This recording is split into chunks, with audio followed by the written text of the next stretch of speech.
Mengelola keuangan unit pelaksana teknis daerah UPTD Puskesmas. Berikut ini adalah beberapa hal terkait penatausahaan keuangan UPTD. Kaidah umum penatausahaan keuangan daerah adalah sebagai berikut. Keuangan negara dikelola secara taat undang-undang, efisien, efektif, dan transparan. Semua penerimaan dan pengeluaran daerah harus masuk dalam APBD. Penerimaan lembaga negara atau perangkat daerah tidak boleh digunakan langsung untuk membiayai pengeluaran. Tiap bendahara bertanggung jawab secara pribadi atau risiko kerugian keuangan negara dalam kepengurusannya. Pejabat yang mengesahkan dokumen penerimaan atau pengeluaran APBD bertanggung jawab atas kebenaran dan akibat penggunaan dokumen tersebut.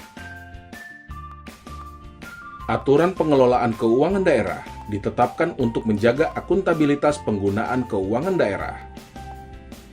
Puskesmas selaku unit pelaksana teknis Dinas Kesehatan juga terikat pada Kaidah Umum Pengelolaan Keuangan Daerah, kecuali puskesmas yang telah berstatus sebagai Badan Layanan Umum Daerah atau BLUD, karena telah diberi kekhususan.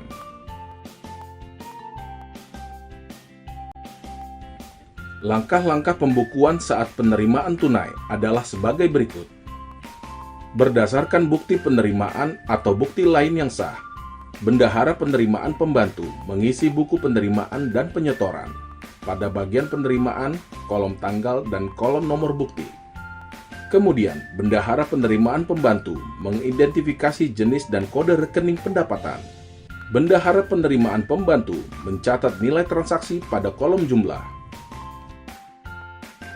Langkah-langkah pembukuan pada saat penyetoran adalah sebagai berikut.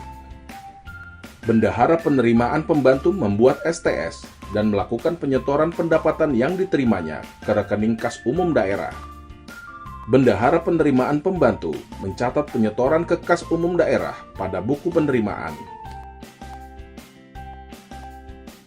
Beragamnya sumber dana yang dikelola UPTD menuntut dilaksanakannya prosedur tata usaha sesuai dengan petunjuk teknis pengelolaan masing-masing sumber dana. Laporan-laporan yang harus disusun oleh pengelola keuangan puskesmas adalah laporan BKU beserta dokumen pembantunya, laporan untuk dana BOK berupa laporan bulanan realisasi keuangan puskesmas ke bendahara BOK di Dinas Kesehatan, laporan untuk dana kapitasi berupa laporan bulanan realisasi pendapatan dan belanja dana kapitasi. Bendahara pemerintah adalah pihak yang melakukan pemotongan dan pemungutan pajak atas pengeluaran yang berasal dari APBN atau APBD. Kewajiban perpajakan bagi bendahara pemerintah adalah mendaftarkan diri menjadi wajib pajak. Bendahara pemerintah wajib memiliki nomor pokok wajib pajak atau NPWP sebagai identitas bendahara dalam menjalankan tugas. Melakukan pemotongan atau pemungutan PPH, PPN, dan bea materai. Kewajiban penyetoran dan pelaporan kewajiban. Bendahara pemerintah wajib menyetorkan PPH dan atau PPN ke Bank Persepsi atau kantor pos dan melaporkan SPT masa PPH dan atau PPN ke kantor pelayanan pajak. Jenis-jenis pajak yang ada di tingkat UPTD adalah pajak penghasilan pasal 21 dikenakan terhadap gaji, tunjangan, dan honor. Pajak penghasilan pasal 22 dikenakan terhadap pembelian lebih dari 2 juta rupiah. Pajak penghasilan pasal 23 dikenakan terhadap nilai jasa yang diberikan. Pajak pertambahan nilai dikenakan terhadap 10% dari nilai pembelian barang kena pajak atau lebih dari 1 juta rupiah. Bea materai dikenakan terhadap pajak atas dokumen berupa objek bea materai. Silakan baca modul tentang topik ini selengkapnya untuk pemahaman lebih lanjut.